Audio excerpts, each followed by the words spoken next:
ብርቱካንዬ እንኳን ለዚህ ቀን አደረሰሽ። እምባዬ እንዳይመጣ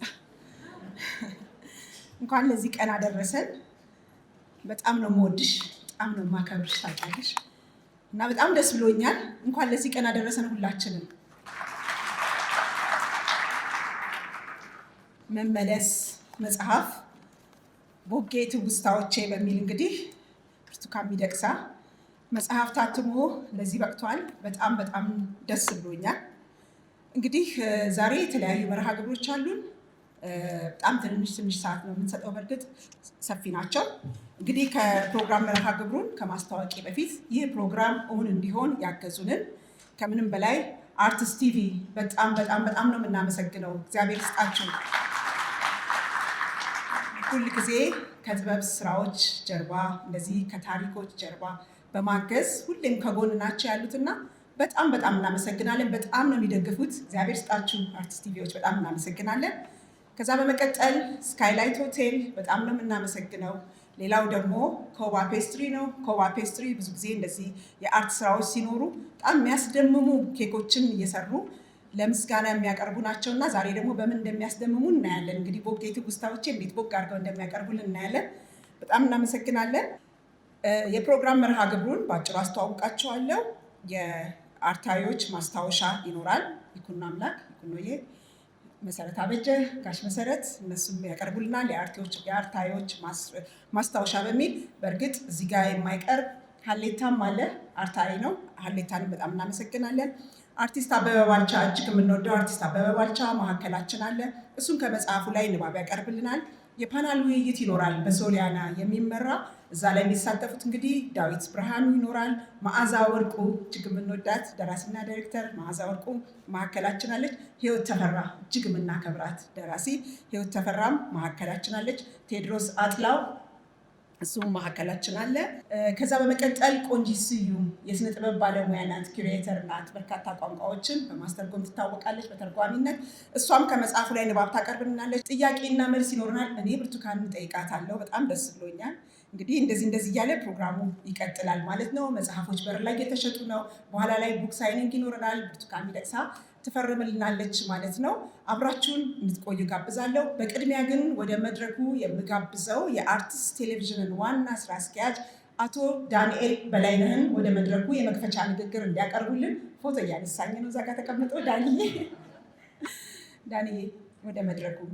እናመሰግናለን። ወደ መድረኩ ሸኙልኝ።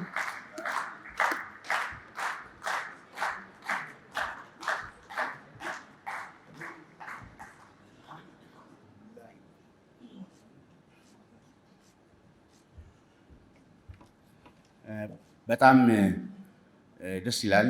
እናመሰግናለን ሁላችሁም ለዚህ የብርቱካን መጽሐፍ።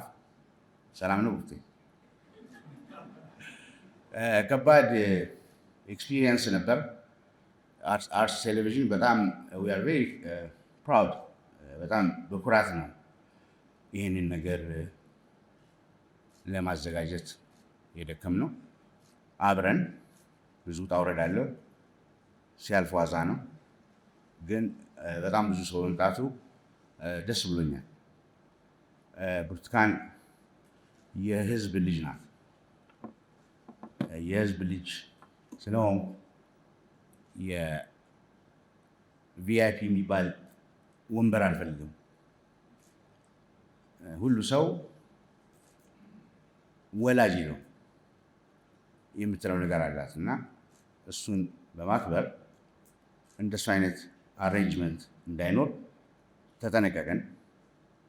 አት ዘ ኤንድ ኦፍ ዘ ዴይ እሷ ሶሊያናን እኔ ፊት ከመሆን ያገደል ነገር የለም። ያ ማለት ግን የብርቱካን ፊሎሶፊ ወይም ፍልስፍና መቃረን አይደለም። ይሄ መጽሐፍ በኋላ ዳዊት ብርሃኑ አለ አንድ ኮበሌ የመጽሐፍ ቀበኛ፣ እሱ ብርቱካን መጽሐፍ ትችላለች የሚገርም ነው የሚል ነገር ነገረኝና እሱ ካለ እውነት ነው ብዬ እኔም አነበብኩት ማለት ነው።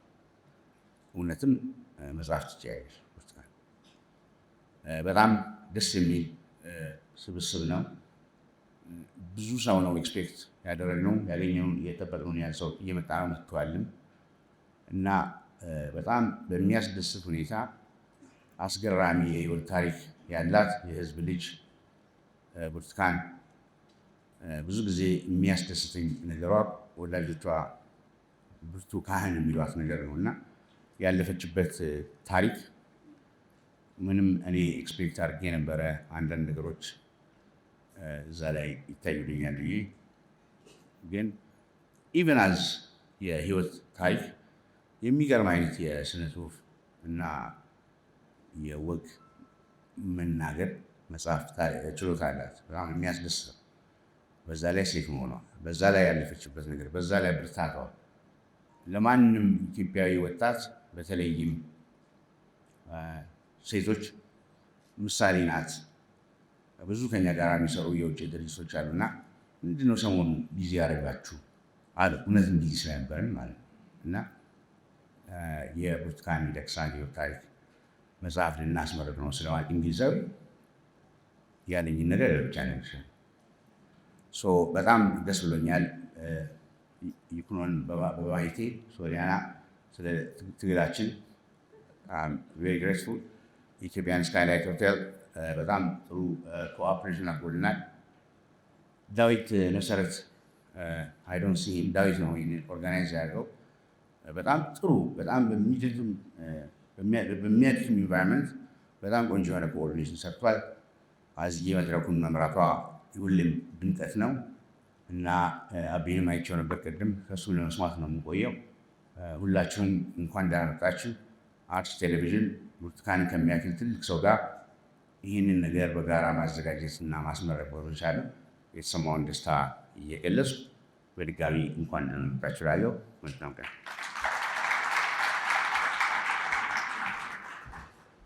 ዳንኤል በላይነህን በጣም እናመሰግናለን። እግዚአብሔር ይስጥልን። እውነት ለመናገር ዝግጅታቸው በጣም እውነት ነው ትልቅ ነገር ነው። በእርግጥ ይሄ መጽሐፍ ምርቃት ግን ለመጽሐፍ ምርቃት ብቻ አይመስልም ነበር። በጣም በጣም ትልቅ ነበረ። ኮሚቴው ትልቅ ነበረ እና ብርቱካንዬ ወዳጄ ብዙ ኮሚቴ ተቋቁሞ ነበረ ዋትሳፕ ላይ እና በየቀኑ የነበረ አለ ሶሊ ነች በግንባር ቀደምነት የምትመራ የነበሩ ውይይቶች፣ ዙም ሚቲንጎች በጣም ደስ ይል ነበር እና እንዲህ የተቀናጀ ነገር ይህን የመሰለ መጽሐፍ ለማስመረቅ የተቀናጀ ነገር ያስፈልግ ነበርና ይህን ደግሞ እንዲሳካ ያደረጉት አርትስ ቴሌቪዥንን በድጋሚ አመስግኑልኝ። ከዚህ በመቀጠል እንግዲህ የአርታዮች ማስታወሻ የሚያቀርቡልን እንግዶች ነው ምጋብዘው። በቅድሚያ ምጋብዘው መምህር ታላቅ እሱ ነው ጋሽ መሰረት እንዲያለ እሺ ወደሱ ዘራል። እንግዲህ በቅድሚያ የምጋብዘው መምህር ነው። የቀድሞ የሕይወት መዘክር ወይም የቤተ መጽሐፍትና መዛግብት ኤጀንሲ ዳይሬክተር፣ በአሁኑ ሰዓት ደግሞ የአዲስ አበባ ዩኒቨርሲቲ ፕሬስ ዳይሬክተር ሆነው የሚያገለግሉ አቶ ይኩኖ አምላክን ወደ መድረኩ ጋብዛለሁ። ይኩኖ አምላክ የዚህ መጽሐፍ አርታኢ ነው። በጣም የሚገርመው እኔና ብርቱካን በአንድ ዘመን በጣም የሚገርመው እኔና ብርቱካን በአንድ ዘመን አንድ ሰፈር ውስጥ ተወልደን ያደግን ሰዎች ነን። አብሮ አደግ መሆን ነበረብን፣ ግን ያስተዋወቀን እሱ ነው። ከክፍለ ሀገር መጥቶ ማለት ነው። እሱን ያገናኛል። አይገርምም? እንዴት እንዳስተዋወቀን በኋላ እናገራለሁ። አመሰግናለሁ። እሺ ኩኖዬ፣ ነገር ከስሩ እንደሚባለው ስለ ፊደል ነው እኔ ትንሽ የምናገረው። ስለ አርትዖት ፕሮሰሱ ምናልባት ጋሽ መሰረት አሳራጊ እሱ ነው ሊናገር ይችላል። አልተማከርንም ምን እንደምነጋገርና መጽሐፉ ታትሞ ሳገኘው በድጋሚ ነው ያነበብኩት እና አዲስ ሆነብኝ። አዲስ የሆነበት አንዱ ምክንያት ፊደሎቹ ሀሌታ ውሃ፣ ሐመር ውሃ፣ ብዙሃን ውሃ፣ አይኑ አ እና አልፋ ውሃ፣ ከዛ ጸሎት ጸ፣ ፀሐይ ጸ የምንላቸው እነዚህ ሞክሼዎች በየቦታቸው ነው ያሉት ጥንቅቅ ብለውና ሲያምሩ በጣም ነው የሚያምሩት። ከዛ ይህንን ማማር መግቢያው ላይ ይኩኖ አርታኢ ስለሆነ አመሰግነዋለሁ ብላ ስለጻፈች ያልተገባ ምስጋና ወደ እኔ ሊያሰጠኝ ይችላል ብዬ ማስጠንቀቂያ መስጠት ፈለግኩኝ። ይህንን ጥንቅቅ አድርጎ ያስዋበው ሀሌታ ነው። ሀሌታ ይርጋ። ቅጽል ስም ስጠው ብባል በጎ ፈቃደኛ ነው የምለው። በመዘክር ኃላፊነቴ ጊዜ በጣም አቧራ ወርሷቸው ጨርሶ ይጠቅማሉ ብለን የማንገምታቸውን ትዕይንታዊ ሰነዶች ኦዲዮ ቪዥዋል ማቴሪያልስ ለህይወት የዳረገ ህይወት እንደ መዳረግ ካሰብ ነው እንዳደጋ ማለት ነው ለህይወት ያበቃ ትልቅ ሰው ነው። የእሱ ነው ምስጋናው ለማለት ነው ያነሳሁት።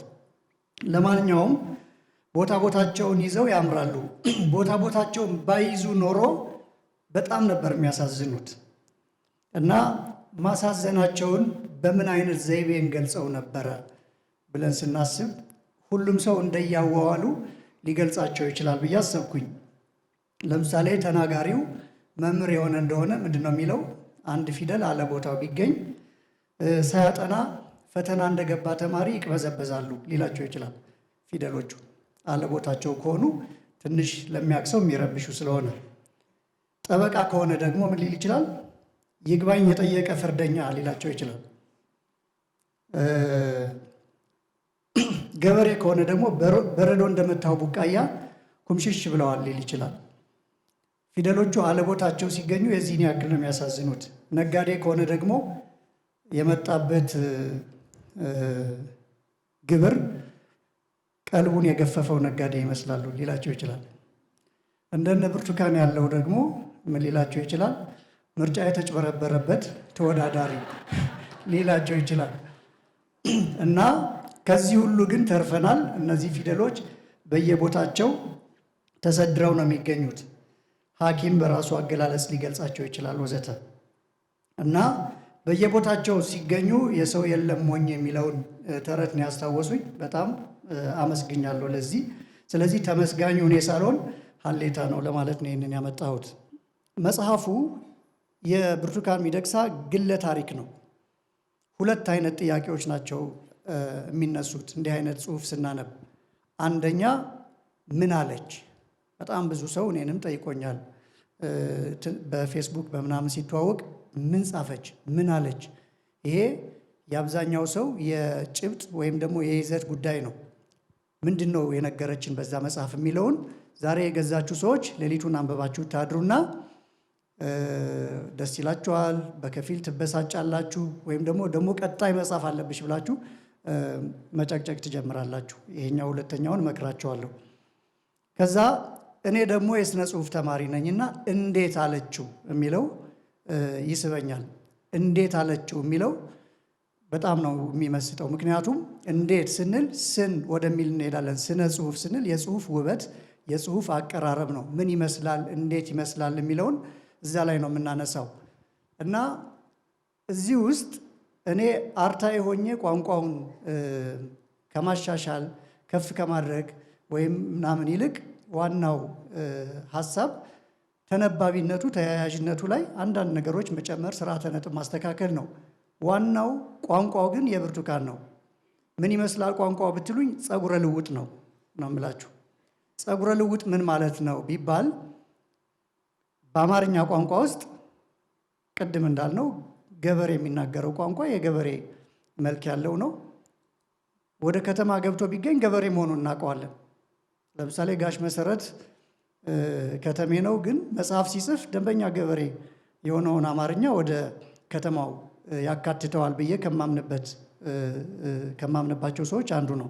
እና ምንድን ነው እንዴት ነው የተጻፈው ሲባል ለርዕሰ ጉዳዩ ምንም ቁብ የለኝም ማለት አይደለም። ርዕሰ ጉዳዩ ላይ መባል ያለባቸው ወይም መነሳት ያለባቸው በጣም ጠንካራ ነጥቦች እንዳሉ አምናለሁ። በጣም ብዙ ተናጋሪ ስላለ እንደሚነሱም አውቃለሁ። ከዛ ደግሞ የግድ በመድረክ መነገር ያለባቸውም አይደሉም። ሁሉም ሰው የየራሱን እንደየአቅሙ የሚወስድበት ስለሆነ መጽሐፍ ማለት። ስለዚህ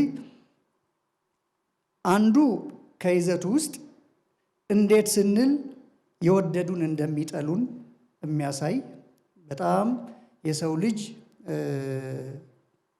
ክስረት ያነበብኩት እዛ ውስጥ እንደ ቁም ነገር። ምን ስንሆን ነው ሳናቃቸው የወደዱን ሰዎች ከዛ ጭራሽ ፍጹም በተቃራኒያቸው ቆመን ራሳችንን እናገኘዋለን። ምን ስንል ነው የወደዱንን በዛ ደረጃ የምናስቀይመው? ለዛ አይነት ተቃርኖ የምንበቃው የሚል እናነሳለን። ሌላው በታዳጊነት ከስጋዊ ፍትወት ጋር ያለን ግለ ወግ ወይም ግብራዊ ወግ፣ ግለ ወግ ከሆነ በውስጥ የሚቀር ነው። ግብረ ገባዊ ከሆነ ደግሞ 2 እና 3 4 የሚሳተፉበት ይሆናል። ይህ መስተጋብር በጉልምስና ወቅት ለሚኖረን የህይወት ስኬት ምን ማለት እንደሆነ ሁላችንም ወጣቶች አሁናቸውን፣ ጎልማሶች ደግሞ የልጆቻቸውን አካሄድ ሊመክሩበት ሊያስተምሩበት የሚችሉ በጣም ድንቅ ነጥቦች አሉት። ከዚህ በተረፈ ግን አባባሉ ምን ይመስላል ቢባል ቅድም ያልኳችሁ ጸጉረ ልውጥ ብያችሁ የለም? እኔን የሚያስደንቁኝ ትንንሽ ቃላት እዚህም እዛም ጣል የሚሉ የእኔ የዕለት ተዕለት መዝገበ ቃላት ውስጥ ያልተካተቱ ስለሆኑ ያስደንቁኛል። ለምሳሌ ገጽ 167 ላይ ያስደንቃችሁ ይችላል። እኔን ግን ያስደነቀኝ ስለሆነ ነው። የእህቷ ጉዳይ ሲነገራት የመጀመሪያው ጥያቄዋ ማን ነው እሱ ነበር። ማንነቱ ተነገራት። ከገባበት ገብቶ ብር ያምጣ አለች። ልጁ ለነገሩ 15 ዓመት ካልሞላት ልጅ ጋር የፍቅር ጉዳይ ማከናወኑ ወንጀል መሆኑን ካለማወቁ ሌላ እንከን አይወጣለትም። አሁን ዳኛ ካልሆነ እንዴት አድርጎ እንደዚህ አይነት ነገር ይጽፋል? በዚህ ጉዳይ ላይ ወንጀል የሚለውን ቃል ማስገባት የቋንቋውን ጸጉረ ልውጥነት የሚያሳይ ነው። ከዛ ሌላ ቦታ ላይ ወደ አንድ አጥቢያ ቤተ ክርስቲያን የምትሄድበትን ምዕራፍ ስታስነብበን ምን ይላል? ወደዛ ቤተ ክርስቲያን የሄድኩት አንደኛዋ የታሪኩ ተዋናይ ቤተሰብ ዘመድ የተፈታች እንደው የወርቅ ጃንጥላ አስገባለሁ ብላ ስለት ተስላ ነበረ እና ለዛ ስለት በአባሪነት ይዛኝ ሄዳ ነው ይላል። አሁን አባሪ የሚለው ቃል ጠበቃ፣ ዳኛ ምናምን ካልሆነ አይጠቀመውም። በትክክል ግን ስታስቡት ለቦታው በጣም ተገቢ ቃል ነው። ለምን? ስለቷ ደርሷል እና ሴትዮዋ ሄዳ ስለቴ ደርሷል፣ ልጅቱ ተፈታለች፣ አሁን ቤቷ ቡና እየጠጣች ነው እና እንካ ጃንጥላ ከማለት ይልቅ ይኸው ትፈታ ብዬ የጠየቁ ልጅ ተፈታ፣ ይኸው እግሯም ይሄዳል ልጇም አለ ያውና ብላ በአባሪነት ይዛት ሄደች የሚለውን አንብቤያለሁ። ከዚህ በተረፈ የተሰጠኝ ደቂቃ ይሄ ነው። እጅግ በጣም አመሰግናለሁ። እንኳን ደስ አለሽ ብርቱካን። አመሰግናለሁ።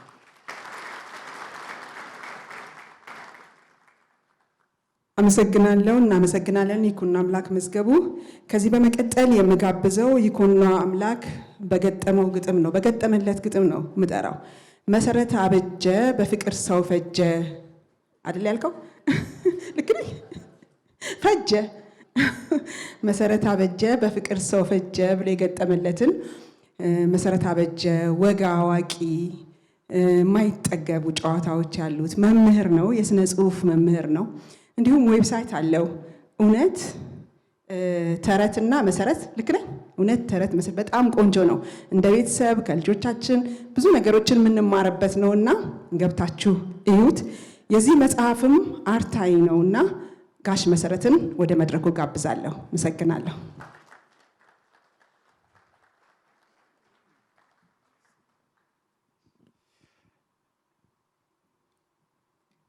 አስተማሪ ነኝ። ምንድን ነው የሚያስተምሩ? የተገኘውን ይህን ተረክ መጽሐፍ ውስጥ ታገኙታላችሁ። የተገኘውን እና እኔም አሁን የተገኘውን ለማለት ነው እንጂ የምር እዛ ውስጥ የነበረውን መስተጋብር በጠቅላላ ላቀርብላችሁ አልችልም። ይኩኖ ደወለልኝ። መጀመሪያ ብርቱካንን አገኘኋት። መጀመሪያ ጊዜ ያገኘኋት ይኩኖ የወር ወንበር የሚለው አንድ ሌክቸር የሚሰጥበት በየወሩ አንዴ ፕሮግራም ነበረውና እዛ ሄደን አየኋት። ሳያትና ያው ማንኛችሁም እንደሚሰማችሁ ስሜት ብርቱካንን ሳያት አሁን ብዙ ጊዜ ቅንጅት መንፈስ ነው የሚለው ስሜት ነው የሚመጣብኝ እና ቅንጅት ማለት ለእኔ የኢትዮጵያ የፖለቲካ ውቃቤ ስም ይመስለኛል። ፖለቲካ ውቃቤ ካለው ውቃቢ የለሽ ነው እንጂ ስሙ ቅንጅት መሆን አለበት። የምናውቀው ቅንጅት ማለት ነው። ሳያት በጣም በቃ አሁን እንደ ሽማግሌነቴ አይደለም እንደ ልጅ ነው የሆንኩት እና ሳገኛት በቃ የመጀመሪያ ስራዬ የነበረው ይህንን ታሪክሽን የእኛም ታሪካችን ስለሆነ። በነገራችን ላይ አቶ በረከት ስምኦን ነው አይደለም? በረከት ስምኦን እስር ቤት ያገኛቸው ምንድነው እንደገና ይሄ የእኛ ታሪክ ነው እና እናንተ መጣችሁበታል፣ አይታችሁታል አለ እናንተ ጋር ነው ኢንፎርሜሽኑ ያለና ስጡን ታሪካችንን ብዬ ክርክር ገጥሜዋለሁ እና ጽፌዋለሁ ምናምን ሲለኝ ከአንተ ፐርስፔክቲቭ ነው የተጻፈው፣ ከህዝቡ ፐርስፔክቲቭ እንዲጻፍ ነው ምንፈልገው እኛ። አንድ ደራሲ ልክ እንደ ካሜራ ሆኖ እውነቱን እንዲነግረን እንፈልጋለን። ብርቱካን ያደረገችው ያንን ነው። ያደገችበትን ማህበረሰብ ያየችውን የኖረችውን ነው የጻፈችልን እና እሷ ራሷን ሴንተር አላረገችም። ራስን ሴንተር ያደረገ ጽሁፍ ብዙ ጊዜ እውነትን ትክክል አያመጣውም። ሰው እባክሽን ምናምን ስላት ምናምን አለች። ለካ ብዙ አሁን እዚህ ጋር መግቢያው ላይ እንደምታገኙት ብዙ ሰዎች ይህንን ጥያቄ ጠይቀዋታል እና ከዚህ ሁሉ ግን ነቢዩ የተባለ ጀግና በየጊዜው ይወጡ የነበሩትን ጋዜጦች የመጽሔት ላይ ምናምን ያለ ሰብስበው አምጥቶ እንኪ ያውልሽ እንግዲህ ከእንዲህ መጽሐፍ አለብሽ። ምንም አማራጭን ያሳጣት ምን ልትል ትችላለች? ምክንያት መስጠት አይቻልም። እና ያ ልጅ አንድ ኢትዮጵያዊ ጀግና ነው እና እኔ አሁን ስለ አርትዖቱ ፕሮሰስ ደወለልኝና ይኩኖ ብርቱካን መጽሐፍ ጽፋለች እና እየጻፈች ነው እና ይሄንን አብረን እንድናረታ ይሁን ምናምን ሲለኝ እኔ ማንበብና አንዴ እንትኑን ወስጄ ማንበብና ስልጣን እንዲኖረኝ ነው የምፈልገው። አብረን ስንሆን ስልጣን አይሰጣችሁም፣ አስቸጋሪ ነው። ይኩኖ ያነባል፣ ከዛ በኋላ እንነጋገራለን። እኔ አንዳንድ የማይመስለኝ ነገር ሲመጣ ቢኮዝ ብርቱካን ናት፣ እውነቷን ነው የምትናገረው እና የሆነውን ነገር የልጅነቷንም ምናምንም አትደብቃችሁም እና ኖ ይሄ ነገር አይወጣም ምናምን ስል እንዴ ጋሽ መሰረት ምን ሆናል? ሰው እኮ ነኝ። ሰው ናት ብርቱካን፣ ሰው ናት። ስለዚህ እኔ ያረኩትን ነገር ደርሶባታል አለ ሄዳበታለች እልና ራሴ ኔክስት ዴይ ግን ተመልሼ ነው ይሄ አይሆንም እላለሁ እና የእኔ አርታኢነት አይደለም የረዳት የይኩኖ ተቀባይነት ነው ይሄ መሆን አለበት መግባት አለበት እያለ ነው። ከዛ በኋላ እኔ እያነበብኩኝ ከአርታኢነት ይልቅ ወደ መነካት እዚህ ውስጥ ያሉ ሰዎች ካሰችን የመሰሉ ሻለቃ በቀለን የመሰሉ ኢትዮጵያ በእውነቱ ጀግኖቿ ያሉት አልባሌው ሰው ውስጥ ነው እና የሻለቃ በቀለን ታሪክ አንብቤ አርታኢ ለመሆን አልችልም። እኔ ማሰብ ማሰላሰል እና ኢትዮጵያ ጀግኖች ልጆቿን እንዴት ነው የምታጣው? እኒህ ሰውዬ የሆኑት ምንድን ነው?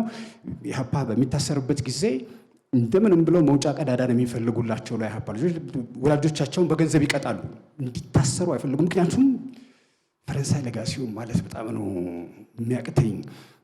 ምክንያቱም ያ ሰፈር ፈረንሳይ ለጋሲዮን መባል የለበትም። የሆነ አንድ ጋራቦ ወይ አላውቅም አድባር ሜዳ መባል አለበት እንጂ ስሙ መቀየር አለበት። የፈረንሳይ ለጋሲዮን ማህበረሰብን ልክ በፎቶግራፍ እንደምናይ አድርጋ የምትሰጠና ሴቶቹ አሉ፣ ወንዶቹ አሉ፣ ጋሿሜ ያለ እና ሻለቃ በቀለ እዚህ ውስጥ የኖሩ ሰው ናቸው እና ፍርድ ሸንጎ ሆነው የእነኛ ሰዎች ልጆች ናቸው ሞት እንዲፈረድባቸው የሚመጡት። በጭራሽ ልጆቻቸው አባቶቻቸው ጦር ሜዳ ሄደው እየተዋጉ ለሀገር እየተዋደቁ ልጆቻቸው እዚህ እስር ቤት እንዲገቡ እኔ አልፈቅድም ይላሉ ሰውየው። ከዛ መንግስት አይወዳቸው።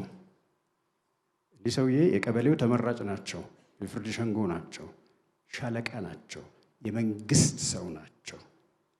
መንግስት አልወደዳቸውም። ይሄ አቋማቸው አላዋጣቸውም ትለናለች።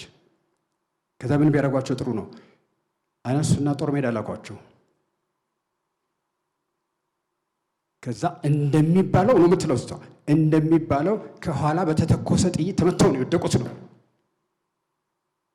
እንዲህ አይነት በጎ ጀግና ሰዎች የሚበሉበት ፖለቲካ ነው ያለው እዚህ ሀገር። ይሄ የሆነው የደርግ ጊዜ ነው።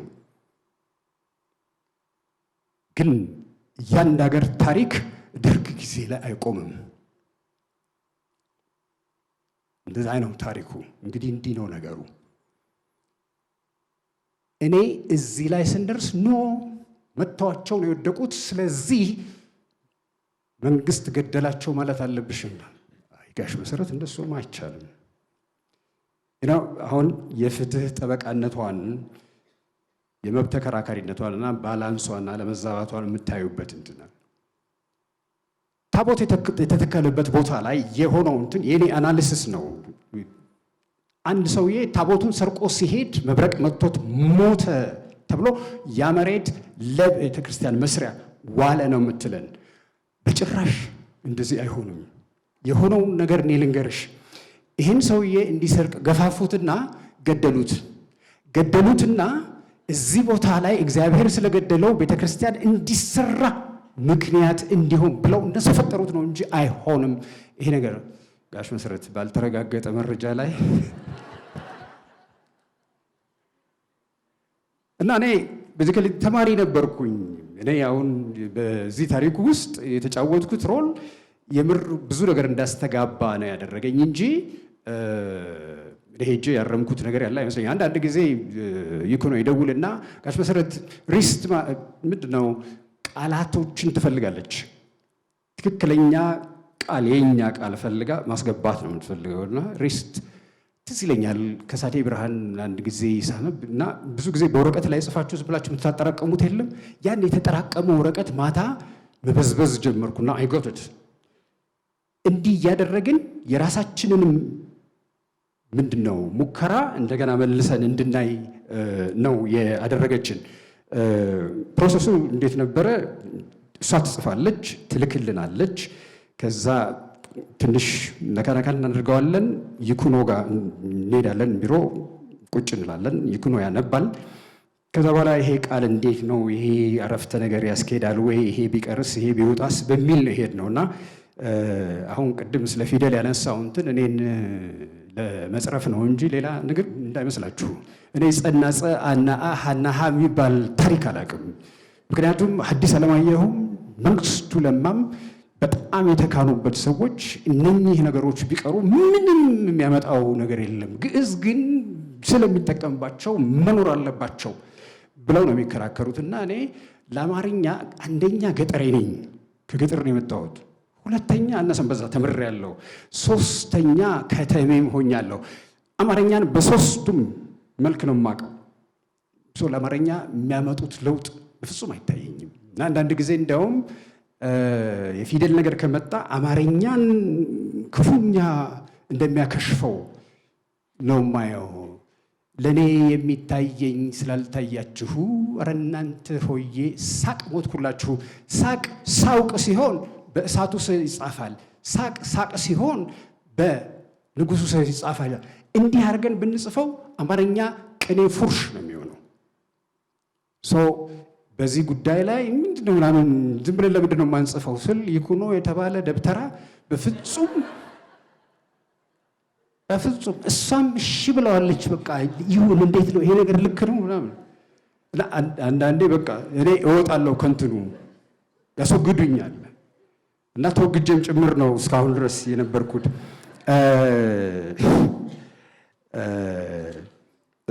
እኔም አንዲት ነገር ማንበብ ፈልጋለሁ ስለ ወዳጄ በኃይሉ ገብረ መድኅን እንደሚለው ትንሽ የቴክኖሎጂ እርዳታ ሳያስፈልገኝ አይቀርም። ካሰች በስዬ ምክንያት 192 ነው አለ። በስዬ ምክንያት ትሬትን ተደርጋ ስልኩን አውርታ ቁጭ ትላለች። ቁጭ ስትል ምን ሆንሽ ትላታለች። ካሰች ትመጣና ከዛ ምን ሆንሽ ምንድን ነው እያለች መጣ ከጎኔ ቁጭ አለች። ነገርኳት። በቃ እዚሁ ነው የምታድሪው፣ ልብስሽን አመጣለሁ ብላ ልብሴን ሄዳ አመጣች። በህይወቴ እምቢ ለማለት ከሚያዳግቱኝ ሰዎች አንዷ ካስዬ ናት። ወደ 15 ቀን አብሬያት እሷ አልጋ ላይ እየተኛሁ አለፈ። ማታ ሽቦ አልጋዋ ላይ ወጥተን ለመተኛት ስንዘገጃጅ በየመሃሉ ካስዬ ግን የሚገሉኝ ከሆነ ይሄ ያስጥለኛል ብለሽ ነው ስላት፣ ቢሆንም ከገደሉሽም በእኔ ላይ አልፈው ይግደሉሽ።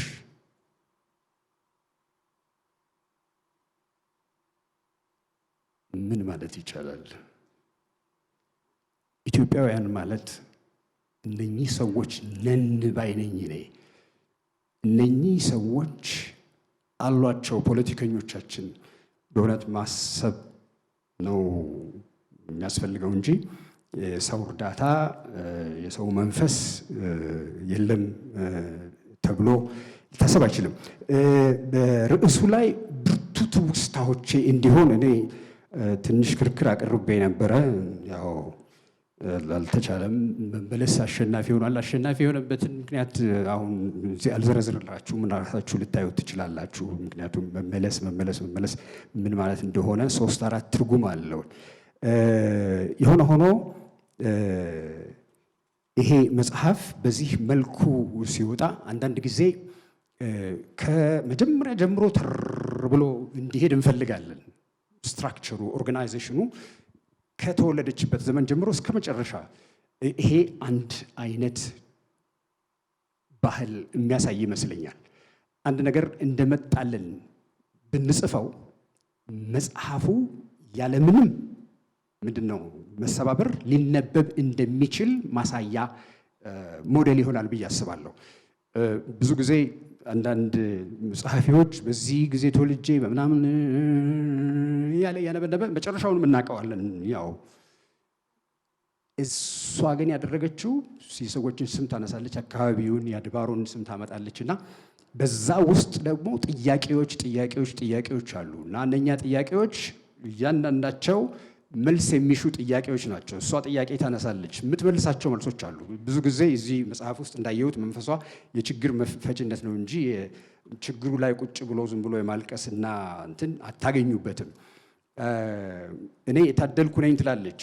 ያደገችበት ሰፈርም ይሄንን አድርጎላታል። አይም ሹር ብርቱካን ላላት ሰብእና እና አሁን ጠንካራ ብርቱ ልጅ ምናምን እያልን ለምናወድሳት ፈረንሳይ ለጋ ሲሆን ትልቅ መዋጮ አለው እና ያንን ያደረገችበት ምክንያት ምንድነው? የት መጣዋን ለማሳየት ነው።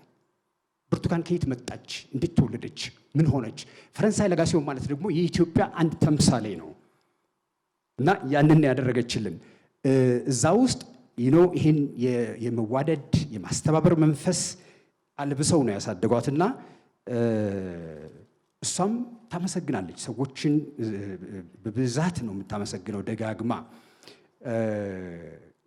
መጨረሻ ላይ ነው መጀመሪያው የድርሳን መመለስ 3 በሚል ምዕራፍ በስሮ መመለስ 1 በሚል ማረጉ መመለስ 2 የት አለ መቼ ይገኛል ስለሚያሰኝ ቀጣዩ መቼ ነው ብዬ መጨረስ እፈልጋለሁ። ከዛ በተረፈ ከምታመሰግናቸው ሰዎች አንዷ ሁሉም አንድ ሶሊያና በኖረው ትላለች። እኔም የራሷን አባባል ተውሼ ሁል ጊዜም አንድ ብርቱካን በኖረን ብዬ መጨረስ እፈልጋለሁ። አመሰግናለሁ። ጋሽ መሰረት ሹክ ያለኝ አርታዩ ስለ አርቶት ያወራል ብለሽ ጋብዘሽ ምንም ስለ አርቶት ሳሰሚ ወረድኩ አለ። ግን በጣም ቆንጆ ወግን የሰማነው በጣም እናመሰግናለን ጋሽ መሰረት። ከዚህ በመቀጠል የምጋብዘው እጅግ የምንወደው የምናከብረው አርቲስት አበበ ባልቻ በቲያትር በፊልም በትወናዎቹ እጅግ የምንወደውና የምናከብረው አርቲስት አበበ ባልቻ ወደ መድረኩ እየመጣ ነው። ሞቅ አርጋችሁ ሸኙልኝ።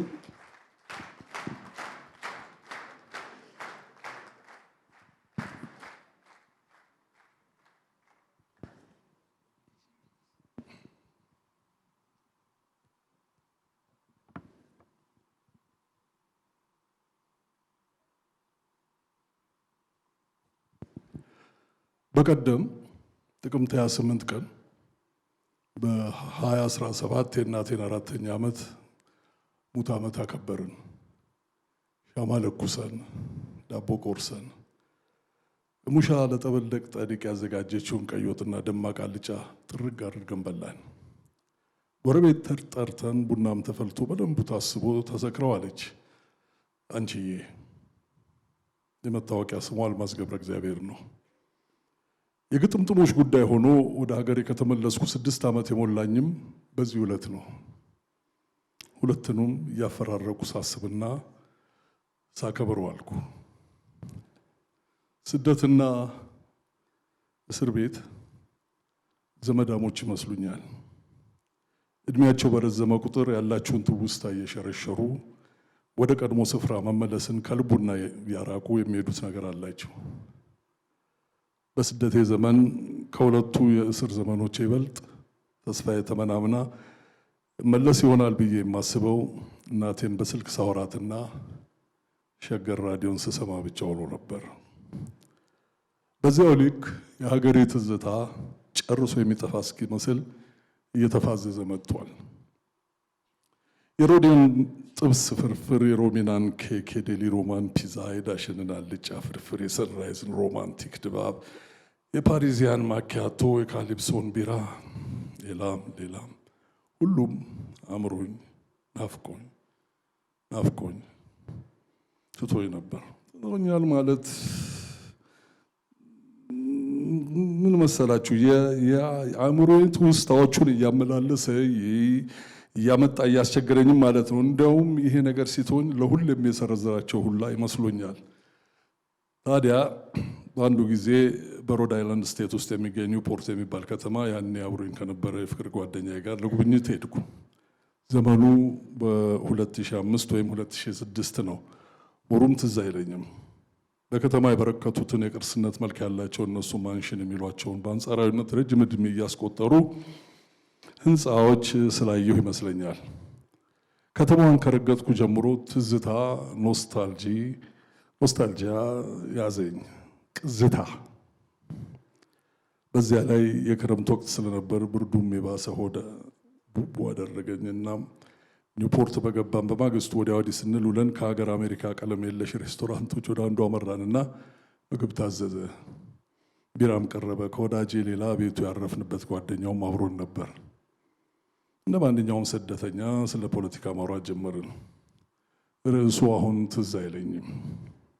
ያው 1001 ጊዜ ተወርቶ 1001 ጊዜ መልስ ከማይገኝላቸው የኢትዮጵያ ፖለቲካ ጉዳዮች አንዱ መሆኑ ግን እርግጠኛ ነኝ።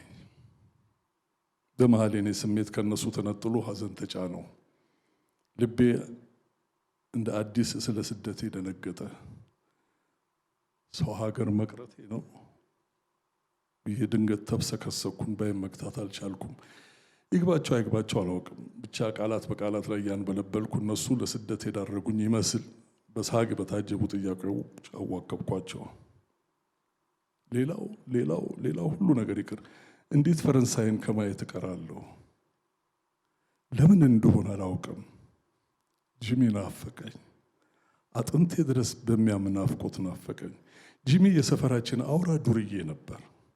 እድሜ ሳያሳድበው በፊት የኔና ቤተሰቦቼ የቅርብ ወዳጅ ከሆነ ዓመታት ተቆጥረዋል። ጂሚን ድጋሚ ሳላየው እንዴት እቀራለሁ? ሁለቱም ተደናግጠው ማነው ጂሚ ደግሞ በሚል መንፈስ ያዩኛል። እኔ ማነብነቤን ቀጥያለሁ። እንደተመላለስኩባቸው ድንጋዮች ሳይሆን የመዳፌን መስመር ያክል የማውቃቸው የሰፈሬ የውስጥ ለውስጥ የኬር መንገድ ድንጋዮች በአይነት ውስጣዬ አግጠው መጡብኝ። እንዴት በነዛ ድንጋዮች ላይ እንደገና ሳልራመድ እቀራለሁ? አለቀስኩ፣ ተንፈቀፈኩ፣ አይገልጸውም። ለስደት አፍዛዥ ኃይል እምቢ አልሰረዝም ብለው የቀሩት እነዚህ ድንጋዮች በቦግታ ተፋጠጡኝ። አባቶቻችን በስሙኒ 2 ጠጅ ከወርቁ ወይም ከልኬ ጠጅ ቤት ላፍ አድርገው በመጠኑ ወልገድ ወዝገብ እያሉ ያለፉበት የሰፈሪ ጎረምሶች በመንገዱ ደርዝ ላይ እግራቸውን ወደ ቦይ ውስጥ ጠልጠል አድርገው ተቀምጠው አላፊ አግዳዩን እያዩ አንዳንዴም ኮረዶች እየለከፉ የሚቀመጡበት ያለፈች የሰው ነፍስ በሸብር ርብ ትከበር ዘንድ የድንኳኑን ካስማ በንቃቃታቸው መሃል ጠብቆ የተተከለበት የቆራሌው ጠርሙስ ያለው የባለ ልዋጭና የስነ መብረ ብርሃን ባይ የኔ ብጤ ሳይሰጋ ከላይ ታች እየዞረ በአማረ ዜማ ድምፁን አጉልቶ ለሁሉ እያሰማ ያለፈበት የድሩ ለፋፊ ጋሽ ደበላና የድር ልፈፋን ከቀበሌ ሃሎ ሃሎ ጋር ደርቦ የሚሰራው ጋሽ ደሳለኝ ስሚ ጥሪ ያለ ስም ጥሪ ያለ ነገር ያለው እያለ ከላይ ታች የዞሩበት የአብደላ ወፍጮ ቤት አቡንና ኢየሱስን ለማክበር ተዘግቶ ወር በገባ በዕለተ 8 ሲከፈት እናቶቻችን በጠዋት ሄደው ያስፈጩትን እህል ተሸክመው ከወገባቸው ትንሽ ጎብደድ ብለው በየመንገዳቸው ያገኙ ሰደነው አላችሁ ያሉ ሄዱበት የወደድኩትን ልጅ ካልሸኘኝ ብዬ ከአንድ ቅያስ ወደ ሌላው እንደተምታታበት አምጥቼው ወደ አንደኛው መገንጠያ ስደርስ እዚህ ጋር ማንም የለም ብዬ ወገግ ባለ ጨረቃ ተስገብግቤ ሰው የቆምኩባቸው እነዛ ጥርብ ድንጋዮች። እናቴ ግን አልታከተችም። በደወልኩላት ቁጥር አይዞሽ ሚሚዬ ትመጫለሽ ነግሬዋለሁ፣ ከእስር ቤት የሚያስፈታልኝ እሱ ነው፣ አሁንም ተስያለሁ ትላለች። በየሳምንቱ የሆነው አሜሪካ አንድ ሁለት የመታኔና ልጄን አይታን ነበር። ጤናዋ ሲጓደል እና የአሜሪካ ጉዞ ሲከብዳት ናፍቆቷ ጨመረ። ሳያዩ የሚያምኑ ናትና ኢህአዴግ ተጠናከረ፣ መለስ ዜናዊ ዓለም ታዋቂ ሆኑ፣ የቻይና ወዳጅነትም ታከለበት የሚለውን የምናሰላስለው እኛ አወቅን ባዮች ነን። ለእሷ ምንም። እሷ ስለቷን ተግታ ቀጠለች። የደከመች ያረጀች ወደ እየተሰቃየችም ማመን ከእምነትም አንድ ነገር ልጄ ትመለሳለች ብሎ ብሎ ብሎ መለስ ዜናዊ ሞቱ። ሰው መቼስ ግራ ገብ ነው። አንድ ጋዜጠኛ ደውሎ ምን ተሰማዎት ይላታል። የእሷ መልስ ምን ለማለት ነው? ከዛ እኔ ስደውል ጉድ እኮ ነው ደስ ብሎኛል እንድለው ነው ካለችኝ በኋላ ያው ያንን አንዱን ጉዳዩን አትረሳም። ዝም በይ ትመጫለሽ። እሷም እኔም ባልገመትኩት ሁኔታ መንግስት ተለወጠ። ደወልኩላት። አንቺዬ እመጣለሁ አላመነችም። ያው ካልታዘልኩ አይነት ሆኖባት ነው። ልመጣ አንድ ሳምንት ሲቀር ሳይሆን አይቀርም የነገርኳት። ለነገሩ ብዙ ወከባም አልፈለግኩም። ዘመዶቼ የተቀበሉኝ ቦሌ። ከዛ የፈረንሳይ ልጆች አቀባበል ሊያደርጉልሽ ነው ተብሎ ተነገረኝ። በቃ የሆነ ህልም የሚመስል ነገር አለው። እንደዚህ አይነት ፌሽታና ድለቃ በሰፈር የፈረንሳይ ሲደረግልኝ ይህ ሶስተኛዬ ነው። ሶስቱም ለእኔ ልዩ ትርጉም አላቸው። አንዳንዶቹ ፊቶች ሶስቱም አቀባበል ላይ በደስታ ሲዘሉ አይቻቸዋለሁ። ድሮ በ92 ምርጫ ስወዳደር በድፍረት ወጥቶ ልበ ብርሃን አዳራሽ ውስጥ ባደረኩት ቅስቀሳ ፊት ወንበር የተቀመጠውን ኩባን በዚህኛው ዙር አየሁት። በጣም አድጓል። የምርጫ አስተባባሪ ነብዩ ባዘዘው መኪና ሲሸለም አስተባባሪ የነበረው ዘርፉ ታዲኤል ወንድሙ አብርሃም ጎረቤቴ ስንቱን ልጥራ ለእኔ ስንት መከራ አይተዋል። የዛሬው አቀባበል ሆታ የተደረገው ሁሌ ወደኛ በቤት በምንሄድበት ማለትም ከመሃል ከተማ ሲመጣ የፈረንሳይ ዳገት እንዳለቀ በስተግራ በአሰፋ መጋዘን በኩል ባለው መግቢያ አይደለም፣ በሌላ በኩል በፈራኦል መድኃኒት ቤት አድርጎ በትዬ ቁኒ ቤት አልፎ ወደ ቀኝ ታጥፎ ሄዶ እኛ ቤት በሚያደርሰው መንገድ በኩል ነው። የአቀባበል ስነ ስርዓቱ እንደዚህ ያስደስተኛል ብዬ አላሰብኩም ነበር። ወደኛ ቤት የምንደርስበት ሰዓትና መንገደኛው ይሄኛው አካሄድ አርዝሞታል። እሰይ እንኳንም አረዘመው።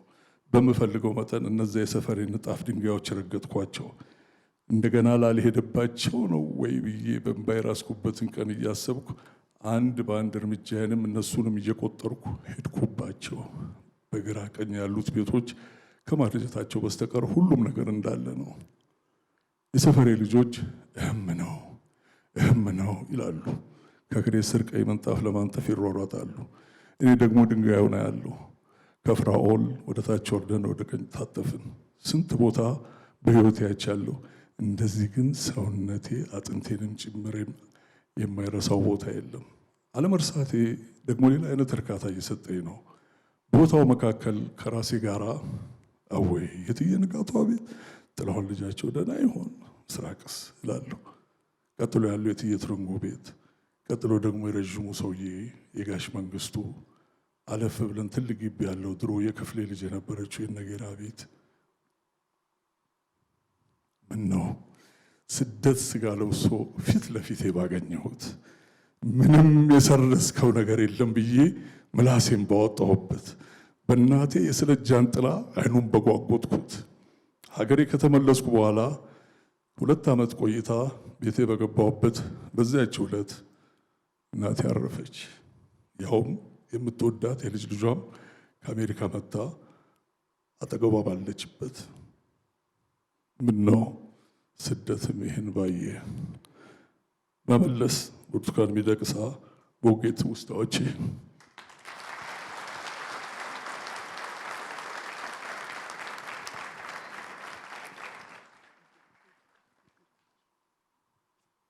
ፕሮግራማችን እንደቀጠለ ነው። በጣም ቆንጆ ነው። እንደተደስታችሁ ተስፋ አድርጋለሁኝ። ከዚህ በመቀጠል እንግዲህ ምጋብዝላችሁ ከመጽሐፉ ላይ የመረጠችውን እንድታነብልን የሥነ ጥበብ ባለሙያ ናት፣ ኩሬተር ናት።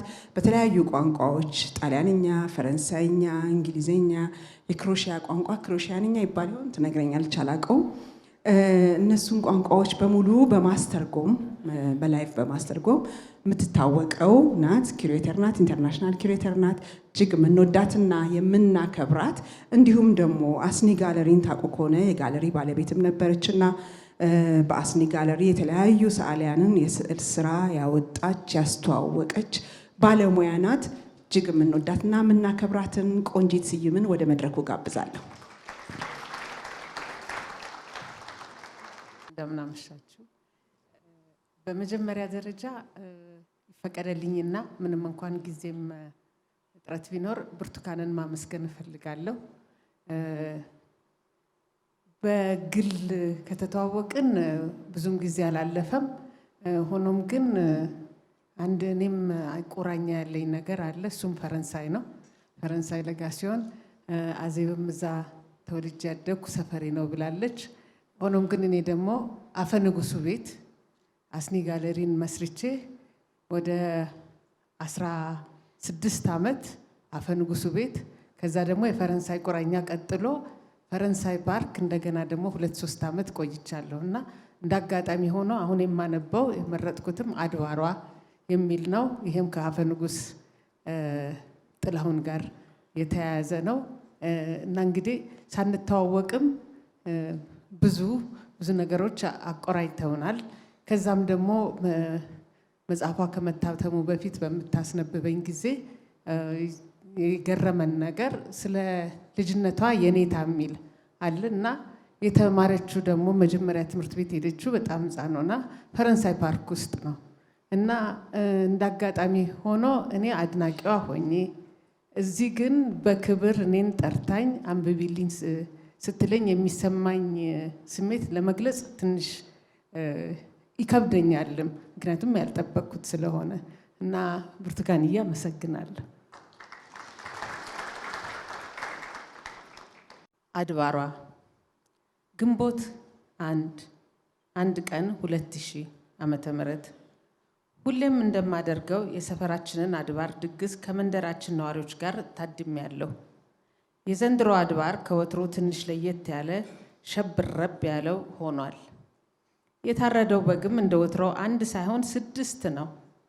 ሁሉም በእሰይ ስለታችን ሰመረ መንፈስ ተፍ ተፍ ይላል።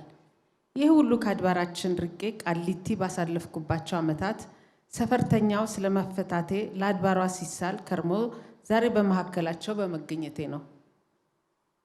ሁሉም በደስታ የሰከረ ቢሆንም የዕለቱ ዋናው አስተባባሪ የመስፍን ተክለ ብርሃን ግን የተለየ ነበር። ደስታው ቀይ ፊቱን ፍም አስመስሎ አግሞታል። መስፍኔ እንደ ሌሎቻችን እዚች ባለአድባሯ ሰፈር ተወልዶ ያደገ አይደለም። የመንደሩን አንደኛ ቆንጆ ጸዳላ አበራን አግብቶ ከተቀላቀለን ግን ዓመታት አልፈዋል። እንደነሱ የሚያምሩ አቤልና ናሁም የሚባሉ 2 ልጆችም አፍርተዋል። ዛሬ በዚች አድባር ቀን መስፍኔ በዚህ ሁኔታ ሲፍነከነክ የማየው በመሃል ደስታዬን የሚያናጥብ ሳግ እየተናነቀኝ ነው። ሰፈሩ በእኔ እስር ምክንያት በፌዴራል ፖሊስ ሲታመስ ወደ ጦላይ እስር ቤት ከተወረወሩት የሰፈሬ ሰዎች መስፍኔ አንዱ ነው። በደረሰበት የእስር ሰቆቃ እና ድብደባ ምክንያት ካጋጠመው የጤና መታወክ ገና አገምሞም አላበቃም። ይሁን ሁሉ በጸጋ ተቀብሎ ነው እንግዲህ እህታችን ተፈታችልን እያለ የሚፈነጥዘው። በሐዘን ስሜቴ ውስጥ ሆኜም ግን የመስፍኔ እንደዚህ መሆን ስረ ነገሩ ይገባኛል። አድባሯ እና የአድባሯ ስርዓት ሁሌም ስለ ራስ ሳይሆን ስለ ጎረቤት ነው። ነፍስ ካወቅኩበት ጊዜ ጀምሮ በዚች አድባር ላይ ስንት ሰው ለስንት ጉዳይ ስለት ሲሳል አይቻለሁ። ያም ሆኖ አንድ ሰው ለራሱ ወይም ለቤተሰቡ አባል ከሚሳለው ይልቅ ለሌላው ጎረቤቱ የሚሳለው በቁጥሩ ሚዛን ይደፋብኛል። በህይወት ዘመኔ የሰፈራችን አድባር ክብረ በዓል ላይ ያልተገኘሁባቸው ዓመታት በቁጥር 11 ናቸው። 4ቱ ቃሊቲ ወርጄ፣ 6ቱ አሜሪካ ተሰድቼ፣ አንዱ የምርጫ ቦርድ ስራ ሲያሯሩጠኝ። ወላጆቻችን በአብዛኛው የምድር ዘመናቸውን እየጨረሱ ቢለዩንም ልጆቻቸው ግንቦት ልደታን አንድም አያጎድሉባትም። የዚህ ዓመቱን የ2017ን በዓል ራሱ ድሮ ውር ውር እያሉ የምሽቱን ድግስ ይረብሹ የነበሩት የትላንት ህፃናት የዛሬ ጎልማሶች ቀጥ አድርገው አስተናግደውን በደስታ አክብረናል። ስርዓቱ ምንም ሳይጎድል የተከወነ ቢሆንም እኔ ግን በትውስታ መንጎዴ ነጉጄም በልጅነት ዘመናችን የነበረውን የአድባሯን ስርዓትና ከበርቻቻውን ማሰቤ አስቤም ነገረ ሁኔታውን ከዛሬው ጋር ማናጸሬ አልቀረም። ድሮ አድባሯ ትዘከር የነበረው በቅያሳችን መግቢያ ጫፍ ከነጌጥዬ ቤት ፊት ለፊት ከነትዬ ተዋበች ቤት አጠገብ የነበረ ሜዳ ላይ ነበር። በ80ዎቹ አጋማሽ ግን ቦታው ተወርሶባቸው ለነበሩ ባለቤቶቹ ተመልሶ ቤት ስለተሰራበት አድባሯ በሜዳው ፊት ለፊት መተላለፊያ ቅያሱ ራሱ ላይ መከበር ጀመረች። ሁሌም የሚገርመኝ ወላጆቻችን የተለያየ ቦታ ተወልደው እና አድገው አዲስ አበባ በጋራ በሚኖሩባት በዚች መንደር እንዴት ይህን መሰል ስርዓት ምንም ሳይጎረባበጡ በአንድነት እንዳቋቋሙ ነው። የቄስ ልጅ የሆነችው ደሮዬ እናቴም ሆነ ጅሩዬዋ ዘኑ፣ የቡልጋው መንግስቴ ሰብስቤም ሆነ የገብረ ጉራቸው 50 አለቃ በቀለ ዶዮ እና የአዳበርጋው 50 አለቃ ያደቴ ኢዴዬ ሌሎችም በአድባሯ ስርዓት ያለምንም ልዩነት በአንድ ሀሳብ መሳተፋቸውን ሳስብ ይሄ ስርዓት በሁሉም የሀገሪቱ ክፍሎች የሚከበር ሆኖ ነው ወይስ አንዳንዶቹ አዲስ አበባ ከመጡ በኋላ ከሌሎች ጎረቤቶቻቸው ተምረውት ብሎም ተላምደውት የሚፈጽሙት ነው ብዬ ጠይቃለሁ። ለሶሻል አንትሮፖሎጂስቶች ጥሩ የጥናት ርዕስ የሚሆን ይመስለኛል። የዕለቱ የአድባሯ ስፍራ ትጸዳለች። ሜዳዋ መሃል ላይ፣ ኋላ ደግሞ መንገዱ መሃል ላይ 1-3 ቦታ ጉልቻ ተጎልቶ ምድጃ ይዘጋጃል። አንዱ ለበግ መጥበሻ፣ ሌላው ለዱለት መስሪያ፣ ሌላው ለቡና ማፍሊያ።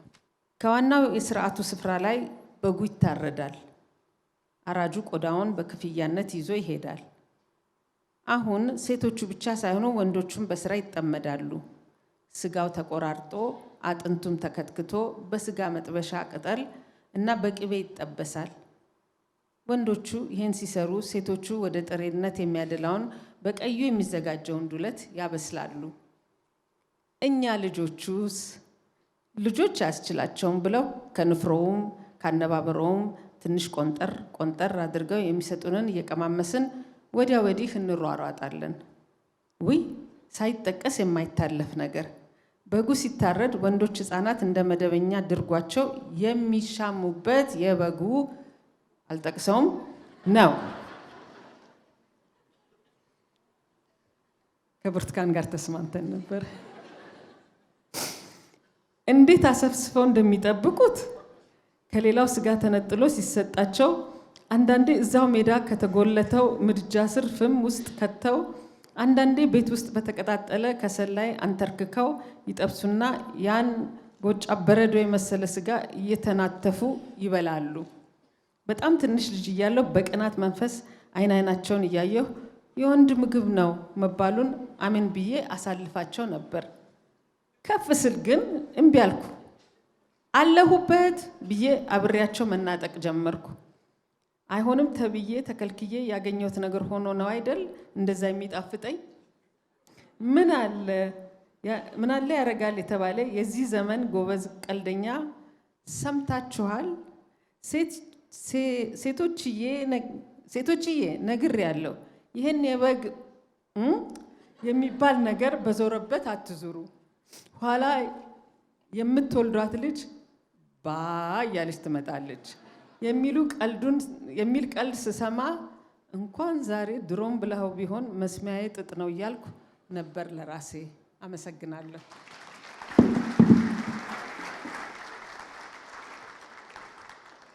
በጣም እናመሰግናለን ቆንጂት ስዩም፣ እግዚአብሔር ይስጥልን።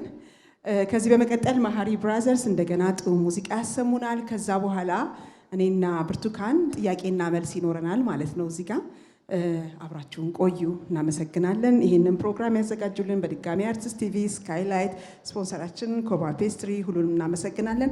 እናንተንም ጭምር አትሂዱ። በጣም የሚገርም ጥያቄና መልስ ይኖረናል። ብድግ ብድግ እያላችሁ ያላችሁ ሰዎች ብርቱካንዬ በጣም ነው የማመሰግነው ይህንን መጽሐፍ ስለጻፍሽልን፣ እዚህ ቦታም ደግሞ ከአንቺ ጋር ለማወያየት እድሉን ስላገኘው በጣም ደስ ብሎኛል። መመለስ እና ዝግጅቱ በጣም ቆንጆ ነበረ እና በጣም ብዙ ነገሮች ተብለዋል። ግን አንድ ጥያቄ ልጠይቅ እፈልጋለሁኝ። ያው እኔና አንቺን የሚያገናኘን እሱ ስለነበረ ማለት ነው። እኔና ብርቱካን የተዋወቅነው ምናልባት 5 ዓመት 6 ዓመት አላቅም በፊት ማቃት የነበረው ያው እንደ ሁላችንም ቅድም ማዚ በደንብ አድርጋ ገልጸዋለች። የዘመናችን ጀግና ነበረች እና በተለይ የሰፈሬ ልጅ ናት። ግን በአንድ ዘመን በአንድ አካባቢ አብረን ተወልደን ብናድግም አብሮ የማደግ እድሉን ወይም የመተዋወቁ እድሉ አልነበረንም። ለመጀመሪያ ጊዜ ያየኋት ያኔ በጣም ዝነኛ በነበረችበት ጊዜ ይመስለኛል ወይ ከ97 ወይም ደግሞ ቅድም መዓዛ ከጠቀሰችው በዳኝነት ትሰሪበት ከነበረው ታሪክ ጋር በተያያዘ ይመስለኛል እና 5 ኪሎ አካባቢ ብሔራዊ ሙዚየም ሉሲ ካፌና ሬስቶራንት የሚባል ነበረ። አሁን ይኖር አይኖር አላውቅም። ከዛ ከጓደኞቿ ጋር ሆና ይመስለኛል ስትወጣ እስካሁን አለባበሷን፣ ፀጉር ስታይሏን ሁሉ ነግሬያታለሁ፣ አልረሳውም። ሳያት በጣም ተደስቼ እንዳድናቂ ነው ሄጄ ከነጓደኞቼ አቅፌ ሳምኳትና እወድሻለሁ፣ አደንቅሻለሁ ያልኳት። ከዛ በኋላ የመገናኘት እድሉ አልነበረንም። ከዛ በቅርቡ የዛሬ 5 ወይም 6 ዓመት አካባቢ ይመስለኛል ታሪኳን መጻፍ በጣም እመኝ ነበረ፣ በፊልም ማለት ነው። እና ከጓደኞቼ ጋራ ተከታታይ ድራማ ለመስራት ፈልገን ስንሰራ የነበረው እረኛዬ እንዳለቀ ቀጣዩ የብርቱካን ሚደቅሳን ታሪክ ነው መስራት ያለብን ብለናልና በይኩኖ በኩል ይኩኖ እባክህ አገናኘኝ ብዬው ይኩኖ አገናኘን። ያገናኘንም ታሪክሽን በተከታታይ ፊልም ልንሰራው ስለምንፈልግ ፍቃደኛ ሆኝን የሚል ነበርና በወቅቱ ያው በጣም በደግነትና ፖላይትሊ ያው አልተቀበለችኝ።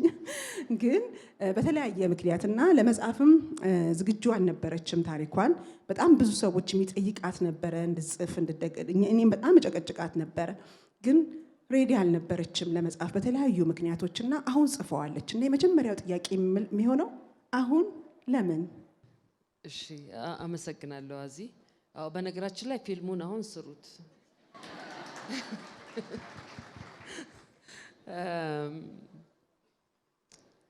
አሁን ለምን የሚለውን በመጽሐፉ መግቢያ ላይ በጣም ብዙ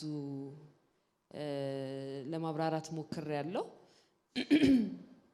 ከዚህ በፊት ግን ለምን አልሆነም የሚለውን ደግሞ ትንሽ ሁላችሁንም ለማየት ብዬ እንደዚህ እንጠራራለሁ። በስመ አብ ብዙ ሰው ነው።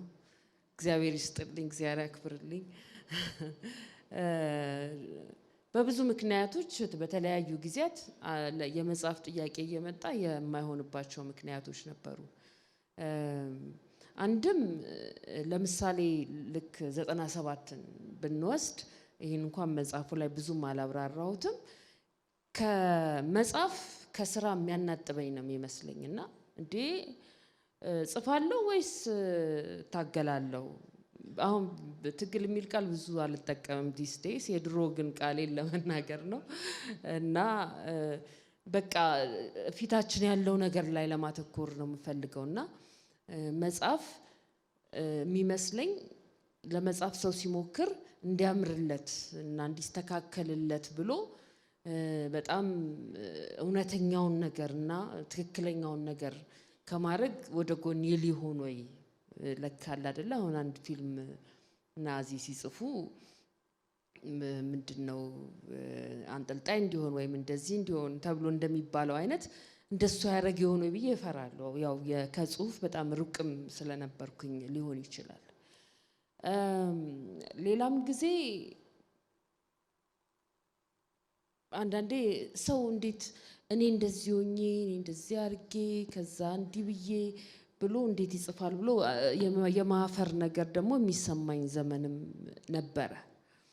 ትክክል አይደለም። ምክንያቱም ቅድም ጋሽ መሰረት እንዳለው የሁላችንም መንገድ የሁላችንም ታሪክ የሌላችንም ታሪክ ነውና ያንን ለሌላው ማካፈል ቸርነት እንጂ ምንድነው ጉራ ወይም ሌላ ነገር አይደለም። ግን እንደሱ አይነት ስሜት የሚሰማኝም ወቅቶች ነበሩ ማለት እችላለሁ። ሌላ ጊዜ ደግሞ መጽሐፌ ላይ ጽፌዋለሁ። በተለይ ስደት እንደዚህ በነበርኩበት ጊዜም ስለነበረኝ ራሴ ብቻ ሳይሆን እንደውም ከውጭ ጸሐፊዎች ጋርም የመተባበር እድልም አግኝቼ ነበረ እና የዛን ጊዜ በጣም ሞክሬያለሁ። በቃ አሁን ጊዜ አለኝ። ለልጄም ደግሞ እኔና ልጄ እንደ እናትና ልጅ ጊዜ ያገኘ ነው እዛ ውጭ ሀገር ነው እና እዚህ እያለን አክስቷ መሰለኝ መመስላት በአብዛኛው ከእነ ሀያቷ ጋር የኖረችው እና ቡርቴ ነበር የምትለኝ እንደማንኛውም ሰው እና እዛ ማሚ ሆንኩኝ እና ማሚ ከሆንኩ በኋላ ሁልጊዜ ትጠይቃለች እኛ ለምን እኔና አንቺ ለምን የኛ ፋሚሊ ለምን እንደዚህ አይነት ነገር ውስጥ አለፈ ስለምትል ለሷም ለመመለስ ለመጻፍ ሞክራለሁ። ስቀመጥ ግን በቃ የተንጠለጠለ ነገር ይሰማኛል እና ይሄን አረኩ ይሄን ሞከርኩ ከነገሌ ጋር ይሄን ሞከርኩ ግን ከዛስ ቀጥዬ ደግሞ ምንድነው ማረገው የሚለውን ነገር ለራሴ ምንም ሊታየኝ አልቻለም እና ለልጄም ሆነ ለሚያነበኝ ትርጉም የሚኖረው ነገር እጽፋለሁ ብዬ ማሰብ ስላቃተኝ በዛን ወቅት ሳላረገው ቀርቻለሁ። ከአዚ ጋር በተገናኘንበት ጊዜ ደግሞ ያው በቃ ስራ ነው ባለስልጣን ነኝ እና ባለስልጣን ሆኖ ይጻፋል። አዎ ይጻፋል ኦፍ ኮርስ። ግን የኔ አይነቱ መስሪያ ቤት እና ኮሚሽነር የቀድሞ ኮሚሽነር ዳንኤልም እዚህ ያየው ነው የኛ አይነቱ መስሪያ ቤት ትንሽ እንደ መነኩሴነት ይቃጣዋል ማለት በቃ ስራው ገለልተኝነትን ታማኝነትን ለስራው ብቻ ሌላ ታሪክ አምጥተንበት ወይም ሌላ ጭቅጭቅ አምጥተንበት ልንረብሸው የምንፈልገው ስራ አይደለም። ከስራው ከሚጠይቀው ታማኝነት የተነሳ ጊዜም ስላልነበረ አልጻፍኩም ማለት ነው። ግን ከስራም ከወጣሁኝ በኋላ ወዲያው በቃ ዘው ብዬ ልጻፈው አላልኩም። እሱን ደግሞ ስል በቃ ማሰብ ስጀምር መያዣው መጨበጫው ላይ የጠፋኛ ይሄ ነገር ቢቀርስ ወይ ሌላ ሰውስ ቢጽፈው እንዲህ በቃ አይደል እያልኩኝ እያለሁ ልክ የመሰናበቻ የስንበት ፕሮግራም ሲያደርጉልን የመስሪያ ቤቴ ልጆች ዋናው ስንብት በተደረገ በሳምንቱ ነው መሰለኝ ነብዩ የሚባል ሰው አለ አሁን እንዲነሳ አጠይቃለሁ። እዚህ መካከል አለ መታየት አለበት ነብዩ የምርጫ ቦርድ የስነ ዜጋ ትምህርት የስራ ክፍል ኃላፊ ነበርና በስራ ብቻ በጣም ያው ተያግዘን ብዙ ነገር እየከወንን ከርመናል እና ምን ያህል እንደሚከታተለኝ አላቅም። እዛ እንደተገናኘን ነው የማውቀው። ግን የድሮዎቹን ነገር ሰብስቦ ምንም አልቀረውም ጋዜጦቹን ጠርዞ ይሄው አሁን ልጽፊልን ይገባል ግዴታሽ ነው አለኝ እና ያኔ በቃ ምንም እምቢ ማለት አልቻልኩኝ። እንግዲህ ጊዜው ነው የነገሩ ጊዜው ተሰካካ ብዙ ነገር ግን በአብዛኛው የነብዩ እንደ ግዴታ አይነት ነገር በጣም ከውስጤ ድረስ ስለተሰማኝ ጨክኜ ጀመርኩት ማለት ነው። ረጅም መልስ ሆናል። እናመሰግናለን ነብዩ። ብርቱካንዬ እንግዲህ ተወያዮቹ መጽሐፉ ስለምንድን ነው ብለው ተጠይቀው መጽሐፉ እንዲህ ነው ብለው ተናግረዋል። አንቺ እንደ ጸሐፊ ማለት ነው መጽሐፉ ስለምንድን ነው ትያለሽ? ይቅርታ ቅድም ተወያዮቹን ስሰማቸው ለራሴ ያቀድኩት ነገር ከዚህ በኋላ ማደርገው መጽሐፍ እጽፋለሁ ስለ መጽሐፉ አልናገርም እና እነሱ እኔ ራሴ መጽሐፌን በደንብ እንደገና ገባኝ እና ከዚህ በኋላ እንደሱ ባደርግ በጣም ሳያዋጣ አይቀርም። በዚህ አጋጣሚ መጽሐፌን ወስዳችሁ አንብባችሁ እይታችሁን ምልከታችሁን ሼር ያደረጋችሁንን ሰዎች በሙሉ በጣም በጣም በጣም አመሰግናለሁ። እግዚአብሔር ያክብርልኝ።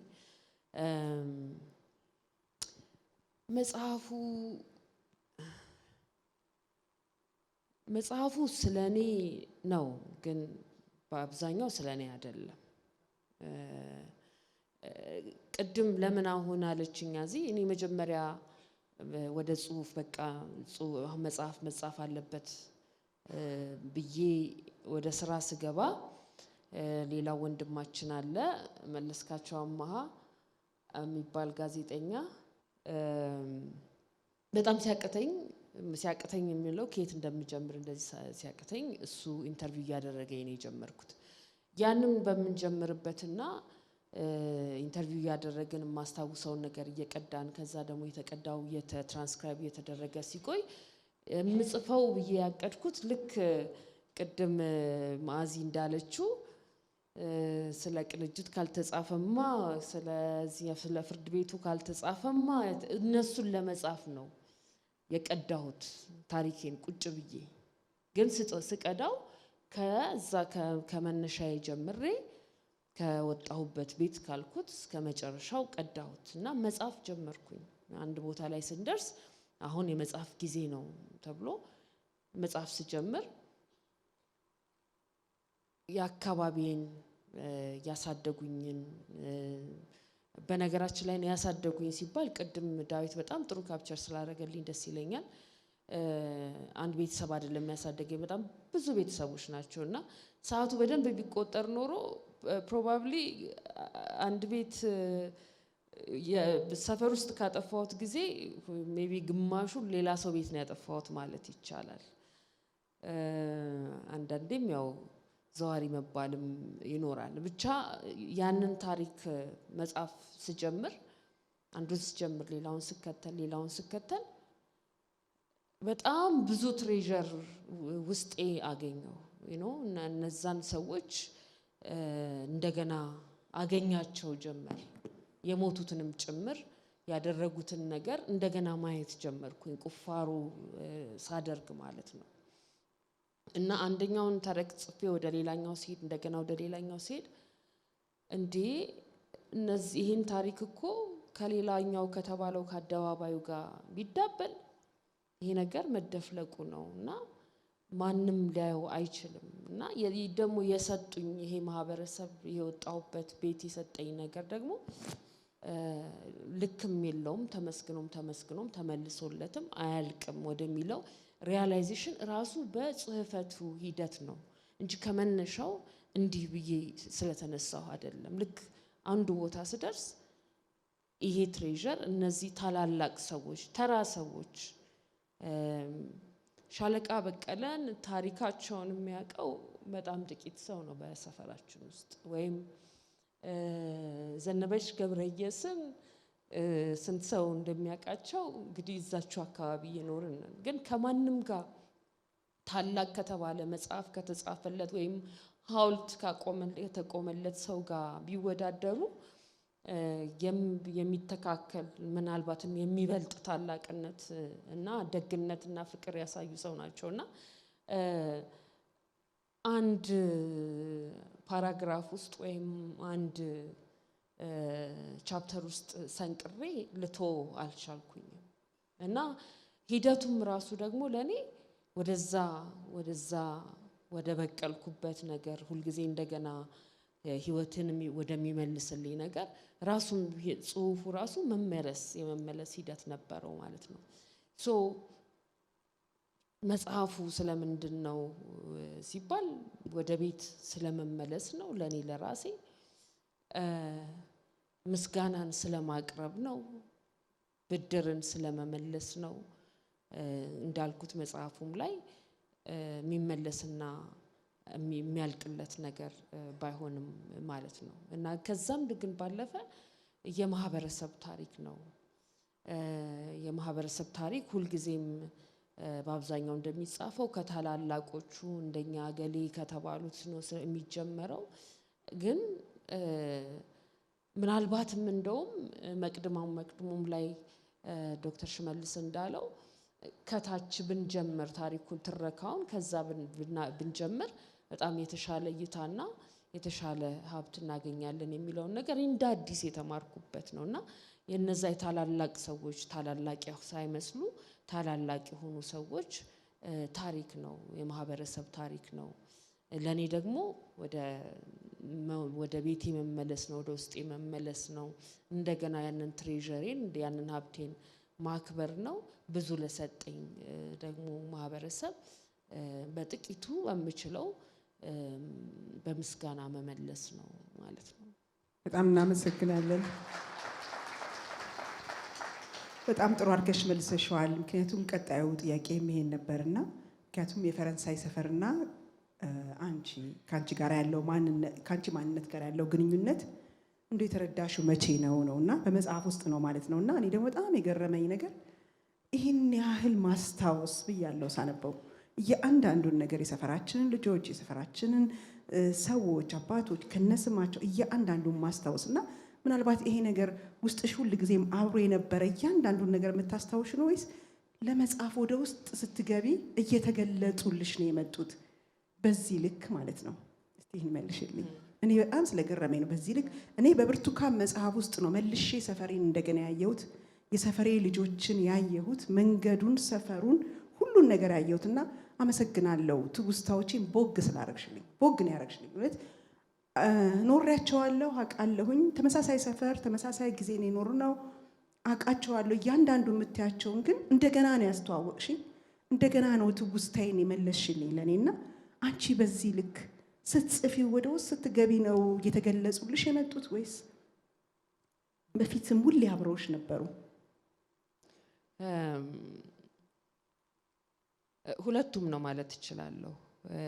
ምንድነው እንግዲህ የኔ የኋላ ህይወቴ ወይም የአዋቂ ህይወቴ በጣም መንገራገጭ የበዛበት እንደሆነ ሁላችሁም ታውቃላችሁ። በጣም ከባድ አይነት ነገሮች የሚያልፉበት እና በደጋግ ሰዎች ተከብቤ ሳይሆን ተቃራኒውን በሚያደርጉም ሰዎች መካከል እያለፍኩ ነው የአዋቂ ዘመኔን የመራሁት ማለት ነው። እና ሁልጊዜ የሚያስደነግጠኝ ነበረ ይሄኛው አዲሱ በአዋቂ ዘመኔ የማመጣው ነገር። ግን ለምሳሌ በፖለቲካውም በሌሎችም ነገሮች ልተገብራቸው የምፈልጋቸው ነገሮች በጣም በተፈጥሯዊ በሆነ መንገድ መተባበርን መፈለግ፣ አጠገብ ያለው ሰው ጋር መተጋገዝ፣ በጣም በቃ ቅድም ዳዊት እንዳለው ቤት የሚባለውን ነገር ማስፋፋት፣ መጨመር፣ እንደገና እንዲህ አይነት ነገር ለእኔ በጣም ተፈጥሯዊ ሆኖ ይመጡልኛል። እና ሰዎች እንዴ ምንድን ነው ሲሉኝ አሃ ለካ ይሄን ያመጣሁት ከዛ ነው የሚል ግንዛቤ እንትን እያልኩኝ ነው የቆየሁት። ራሱ ፖለቲካዬም ላይ የምፈልገውን ፖለቲካ በአብዛኛው ከዛ የተቀዳ መሆኑን በጣም በሂደትም እየተገነዘብኩት የመጣሁት ነገር ነው። ልጽፍ ቁጭ ስል ግን እንደገና ትውስታዬን እንትን ሳደርገው በጣም ተራ የመሰሉ በየጊዜው የሚያደርጓቸው እነዛ እናቶቻችን አባቶቻችን የሚሆኑት እርስ በርስ የሚሆኑት ለኛ የሚሆኑት ነገር እንደገና ሳስታውሰው ለኔ ራሴ እንደ አዲስ እንደ እንትን ነገር ነው የሆነብኝ። ማለት እንደ ምንድነው ዲስከቨሪ በዩ እና አንዳንድ ጊዜ ትውስታችን ውስጥ ያለውን ነገር ለካ አናውቀውም። ራሱ የመጽሐፍ ሂደት ለኔ የአዲስ ነገር ውስጥ የከተተኝ ይሄንን ነው። ራሱ ትውስታችን ውስጥ ቀብረን ያስቀምጥናቸውን የምናስታውሳቸውን ነገሮች የኖርናቸውን ነገሮች ራሱ አናውቃቸውም። ሌላ መፍትሄ፣ ሌላ ኢንስፓየር የሚያደርገን ሌላ የሚያግዘን ነገር እንደገና ውጭ እንፈልጋለን። በጣም ብዙ ያጠራቀምናቸው ነገሮች ግን ውስጣችን ለካ አሉ የሚለውን ነገር ነው እንትን ያለኝ እና በጣም የደነቀኝ ስጽፋቸው እንደገና አዲስ መቀራረብ ፈጠርኩኝ።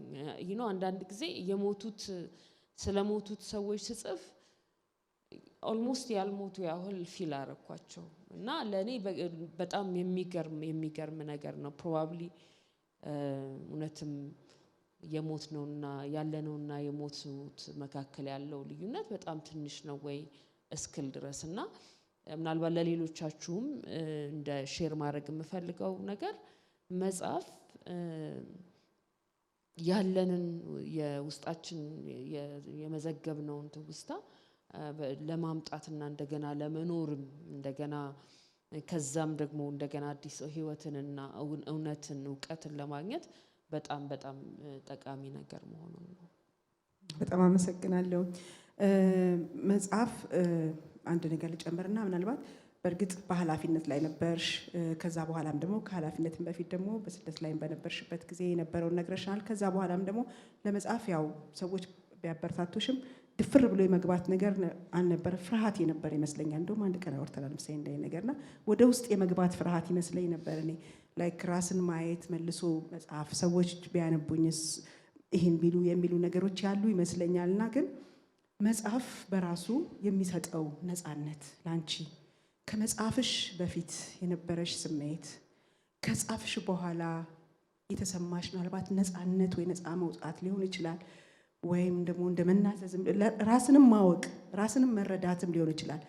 ጽሁፍ መጽሐፍ ራሱን የቻለ ቴራፒ ነው ይባላል። እዚህ መሀል ዶክተር ዮናስ ባህረ ጥበብን አይቼ ነበረ።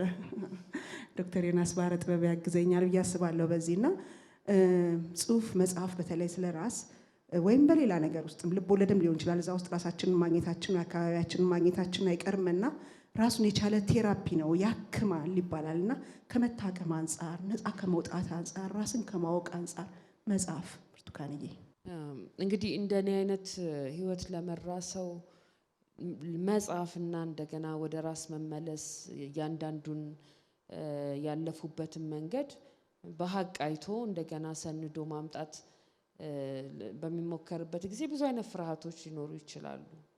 ቅድም እንዳልኩት አንዱ እኔ በጣም ከባድ ፍርሃቴ የነበረው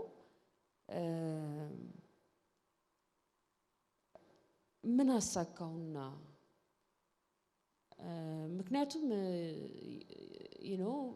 አንዳንዶቻችን ፖለቲካ በጣም የሚወደድ ነገር ወይ የሚወደድ ስራ አይደለም በአብዛኛው።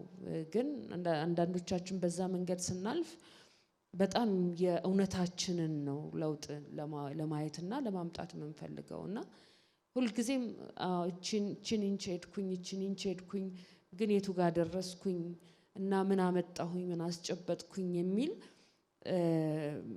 ራስ ላይ በቃ እና ምን የቱ ጋር ተደርሶ ነው የሚጻፈው የሚል የስኬት ጉድለት አለኝ የሚል ፍርሃት ነበረ ማለት እችላለሁ። አሁን የደረስኩበት በመጽሐፍ ሂደቱም የተረዳሁት እድሜም ሊሆን ይችላል። አንድ ሰው ለአንድ ህይወት መሞከር የሚችለው ነገር ውሱን ነው እና ያንን ያለውን በሙሉ ከሰጠ ያለሙን በሙሉ እንዴት እንደሰጠ ደግሞ ማካፈል እንደገና ሌላ አገልግሎት ነው። ነሰሰርሊ እዛ ጋር ያየኋት ያቺ መታበራ ኮከብ ጋር ደርሻለሁ መባል የለበትም። አንዳንዴም አይደረስም፣ ምናልባትም በአብዛኛውም አይደረስም። ሌሎች ሰዎች ተከትለው ደግሞ ይደርሳሉ። እኔ ግን ለመድረስ እንዴት ነው የሞከርኩት? ከሌሎች ጋር እንዴት ነው የተባበርኩት? ከሌሎች ጋርስ እንዴት ነው ያልተባበርኩት? ምንስ ነው ያጠፋሁት? ምንስ ነው ደግሞ በትክክል የሰራሁት የሚለውን ደግሞ ሼር ማድረግ ለካ ሌላ አገልግሎት ነው፣ ሌላ በጎ ተግባር ነው የሚለውን ነገር አሁን በደንብ ተረድቻለሁ። እና አንዱ ፍርሃት አላሳካሁም ያልደረስኩም የሚል ነገር ነበረ። ሌላው ፍርሃት ደግሞ በተለይ በጣም አክቲቭ ፖለቲካ ውስጥ በሚቆይበት ጊዜ ያው የሰንጤዎች የሞሉበት ዓለም አይደለ የፖለቲካ ሂደት እና ቆይን እንዳለ አስጥቻ አውጥቼ ደግሞ ስቀጥል እነዚህ ነገሮች እያነሱ ሰዎች እንደገና መልሰው ማጥቂያ ያደርጉታል ብሎ የመፍራትም ነገር ሊኖር ይችላል። ሌሎች ፖለቲከኞችም ይህንን ሊጋሩ ይችላሉ። ፖለቲከኞች ብቻ ላይሆኑ ይችላሉ። ፐብሊክ ላይፍ ላይ የሚኖር ሰው በሙሉ እንደዚህ አይነት ነገር ሊኖረው ይችላል። አሁን ከዛ እውነት ነፃ አውጥቻለሁ።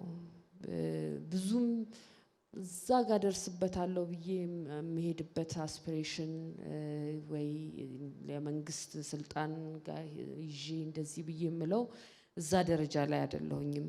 የምችለውን ሞክሬ ደግሞ አሁን ሌሎቹን ደግሞ መጪዎቹን ለማብቃት ለመኮትኮት የራሴን ኤክስፒሪየንስ ሼር ለማድረግ ይገባኛል የምልበት ደረጃ ስለሆነ አሁን መጽሐፌም ላይ በዛ ነፃነት ነው የጻፍኩት። ከዚህም በኋላ የሚኖሩት መጽሐፎቼ ላይ በእንደዛ አይነት ነፃነት ነው የምጽፈው። ከዛም በላይ ደግሞ አንዳንዶቹ የኛ የነበርንባቸው እንቅስቃሴዎች ሙሉ ታሪክ ሆነዋል።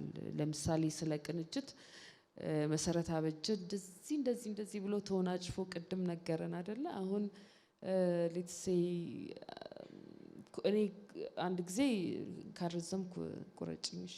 እዚህ የዩኒቨርሲቲ ተማሪዎች ጋር ስለ ማርች 8 ተናገሪ ተባልኩኝና ስለ ሴቶችና ፖለቲካ በሚል ተናገሪ ተብዬ ተጠራው። ከዛ ንግግሬን በዚህ ዘርፍ እናድርጌ ቀጥዬን ብዬ አዘጋጀውኝና ስደርስ ግን ፈራው። ለምንድን ነው የፈራሁት? እንዴ እነዚህ ልጆች ግን አሁን ስለማወራው ነገር ያውቁ ይሆን?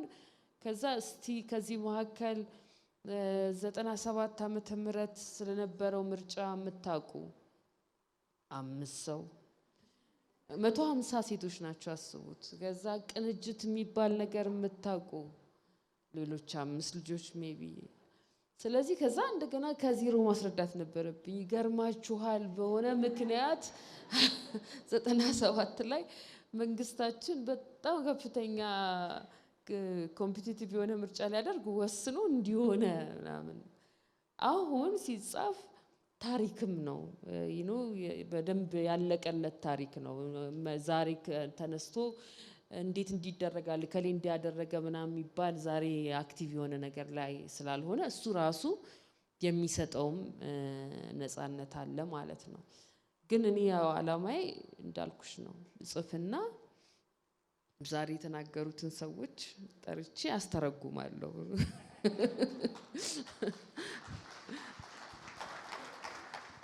በጣም አመሰግናለሁ። የመጨረሻ ጥያቄ ነው የምጠይቅሽ፣ ሰዓትም እየሄደ ስለሆነ ቅድም እንግዲህ ዋናው መጽሐፉ ላይ ብለሻል፣ ዋናው ታሪኬ ይሄ ስለሆነ ነው ብለሻልና መሰረትም ነው ብለው ጠቅሰውታል እነሱም።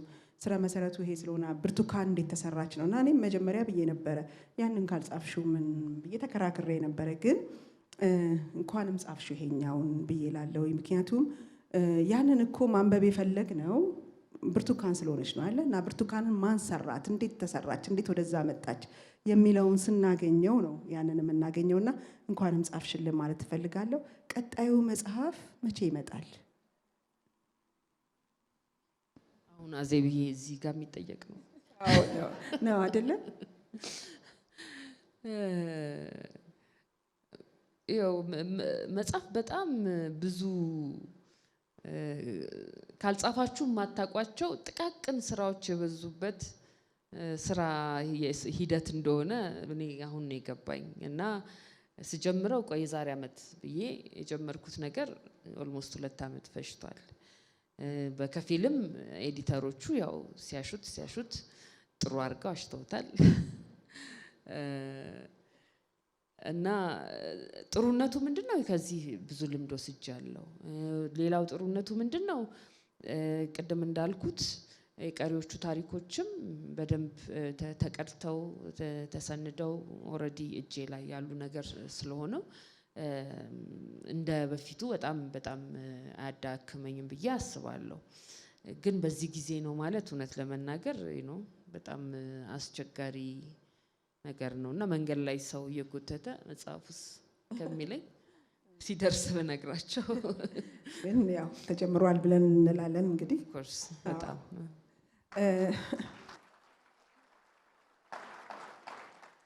በስተመጨረሻ ብርቱካንዬ ይህን ቀን በተመለከተ እንግዲህ መጽሐፍሽ ላይ ምስጋናዎችሽን ገልጸሻል፣ ግን ይህን የመሰለ ፕሮግራም ተዘጋጅቷል።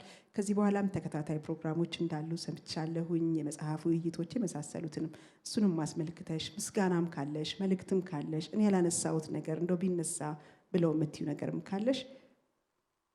እውነት ለመናገር በጣም ይህን ያህል ሰው እዚህ ተገኝቶ የኔን መጽሐፍ ለማግኘት የኔን ደስታ ይህንን ለመካፈል በማየቴ በጣም በጣም በጣም ነው ደስ ያለኝ እና ሁላችሁንም ነው የማመሰግነው። ግን ምስጋናው እንዳያጓድልብኝ ማንበብ ደግሞ በጣም ጎበዝ ስለሆነች አንዴ የራሱ የመጽሐፉን ምስጋና አዝዬ ብታነብልኝና ከዛ በጎደለው ደግሞ እኔ ብጨምርበት ፕሊዝ። እንደዛ ከሆነ ሁሉም እያንዳንዳቸው እጃቸው ላይ መጽሐፉ ስላለ እያንብቡት ሁሉንም ልበልና፣ ምክንያቱም ያው እንግዶችም ወደ መድረክ ልጋብዝ ስለሆነ አሁን ይቻላል። እሺ ጥሩ ጥሩ። እንዳላሻማ ነው ጊዜያችሁ፣ ምክንያቱም እጃችሁ ላይ ሁሉም መጽሐፉ አለ አይደለ? እሰይ ይኩኖዬ ጎበዝ የኔ ጌታ አመሰግናለሁ ይኩኖዬ። እና ላገዙኝ የሚለውን ፓርት ሁላችሁም አንብቡልኝ። እንደው ምትዩ ካለሽ ምስጋና ሌላ እዚህ ላይ ያልተጻፈ ካለ በይ፣ ካልሆነ ግን ከዚህ በመቀጠል የኬክ መቁረስ ስነ ስርዓት ነው የሚኖረን። ብርቱካኔ እሺ፣ ያው የምስጋና ገጹ እንድታነቡት በደንብ እና እዛ ላይ ለጠቀስኳቸው ሰዎች ያለኝ አክብሮትና ምስጋና እጅግ እጅግ እጅግ የላቀ እንደሆነ መግለጽ እፈልጋለሁ። ከዛ በተጨማሪ ደግሞ ዛሬ እዚህ መታችሁ መጽሐፉን አንብባችሁ ሀሳባችሁን ላጋራችሁት ባለሙያዎች መዓዛ፣ ህይወት፣ ዳዊት፣ ቴድሮስ በጣም በጣም ነው የማመሰግነው። አቤ፣ ቆንጂት፣ ያንቺ እንዴት ነው? ሶልዬስ? ኦኬ፣ እያንዳንዱ በጣም በቃላትም መገለጽም የሚችልም አይደለም ለማለት ነው። በጣም በጣም አመሰግናለሁ። ይሄ ዝግጅት ደግሞ በዚህ መልኩ እንደዚህ እንዲደራጅ እገዛ ላደረጉልን ለአርትስ ቴሌቪዥን በጣም በጣም በጣም ለፍተውበታል፣ ማመስገን እፈልጋለሁ። እንደዛም ለስካይላይት፣ ለኮባ፣ ቅድም አንቺ ደግሞ በአለፍ ገደም የጠቀሻቸው የካስማ ስትራቴጂክ ሶሉሽንስ ልጆች ሳምንቱን በሙሉ ይሄንን ሲያደራጁ፣ ኦርጋናይዝ ሲያደርጉ፣ ሽያጩን ሲከታተሉ የነበሩ በጣም ብዙ አሉ እና ሁሉንም መጥራት ያው ጊዜ መሻማት ይሆናል።